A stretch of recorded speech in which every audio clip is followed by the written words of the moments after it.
Welcome to VS Code for Everyone, Episode 2, Master VS Code's UI. Name all 6 VS Code regions, split your editor, and run any command keyboard only. No guessing, no menus. In EP1, you opened your first file. Now let's name every region in this window. That big center area where you type. That's the editor. And it has 5 neighbors.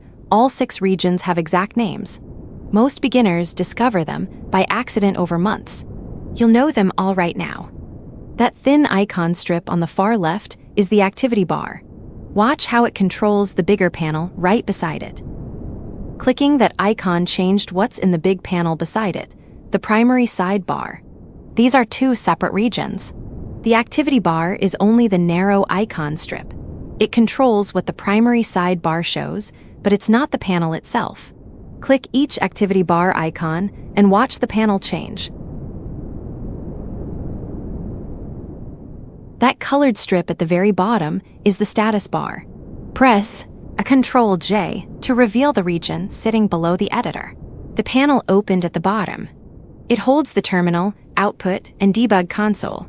It's not locked there. Go to View Appearance, then Panel Position to move it left or right. On a wide monitor, that extra vertical space is a real win. And that colored strip right below it. That's the status bar. One more region hides on the right side of the screen. Hold Ctrl and Alt, then press B to open it. The secondary sidebar just opened on the right. That's region 6. It holds the chat view by default, and it's completely independent from the primary sidebar. You can drag any view from the left panel into it. 6 named regions, and you've now seen everyone. 2 facts that surprise every beginner. First, VS Code doesn't open fresh. Every launch restores your exact previous session. Same folder, same files, same layout automatically. There's no save workspace step. Second, tabs aren't mandatory. The setting workbench, editor, show tabs controls them. Turn tabs off, and the Explorer's Open Editors section becomes your map of everything open. You'll see that section in the next milestone. Before we move on, press Ctrl+Alt+B again. The secondary sidebar tucks away. These layout shortcuts are all toggles. You clicked activity bar icons earlier.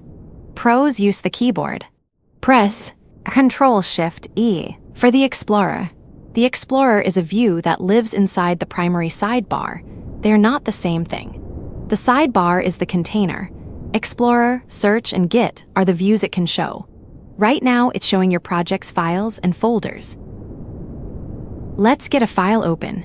We'll grab the README through the file finder. That search box was quick open.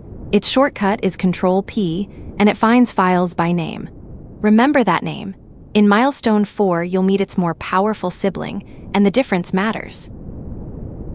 Now the single most used layout shortcut. Press Ctrl+B and watch the left side.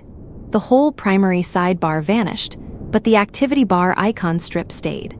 Ctrl+B toggles the sidebar, never the activity bar. Hiding it reclaims serious horizontal space once your files are open. That's the pro move for maximum editor width. Press Ctrl+B. Again, it's a toggle, same key both ways. Sidebars back. One hidden gem before we move on. The 3 dots menu at the top of the Explorer has an Open Editors section. Turn it on, and it lists every open file across every editor group, a bird's eye view of everything open. Try Ctrl+B a few times yourself. Time for the feature that changes how you work. Hold Ctrl and tap \. 2 panes, and yes, that's the same README on both sides. That's what a split does. It duplicates your current file so you never lose your place. But each pane is an editor group, an independent column with its own tabs, so each side can show a completely different file. That's exactly what we'll do next.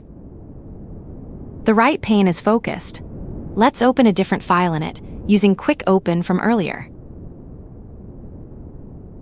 README on the left, Python on the right, 2 files side by side. This is how pros compare a test with its source, or docs with code, without flipping tabs back and forth. Switching groups without the mouse Press Ctrl+1. For the left group, focus, jump to the left group, watch the cursor. Ctrl+2 goes right, Ctrl+3 would go to a third. Hold Ctrl, tap the number. It works no matter how many tabs are open. Try bouncing between Ctrl+1 and Ctrl+2 yourself. Two advanced cousins, just so you recognize them. There's a second split. Press Ctrl+K, release both keys, then press Ctrl+Shift+/. That chord splits inside one group, no new column. Different from the Ctrl/ you just used, which creates a whole new group. And if you drag a tab completely outside the VS Code window, it becomes its own floating window. Handy on two monitors. Look at the status bar, bottom right. It names this file's language. Press Ctrl+K-M. Ctrl+K, release, then M.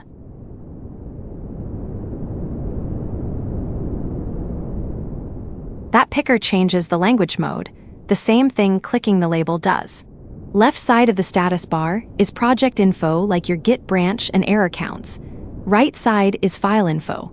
And Ctrl+Shift+M opens the problems panel listing every error at once. Escape closes any picker like this one. Clean. Now for the single most important shortcut in all of VS Code. Press Ctrl+Shift+P, not Ctrl+P, that was quick open, the file finder. Add Shift. The command palette, every command VS Code has, searchable by plain words. See the angle bracket at the start of the box. That's how you know you're searching commands, not files. One letter of difference, two very different tools. Type a word describing what you want, no command name needed. Commands you never knew existed, each showing its keyboard shortcut on the right. That makes the palette a built-in shortcut cheat sheet. Find the command, read its shortcut, learn it over time. This is your first move for anything you don't know.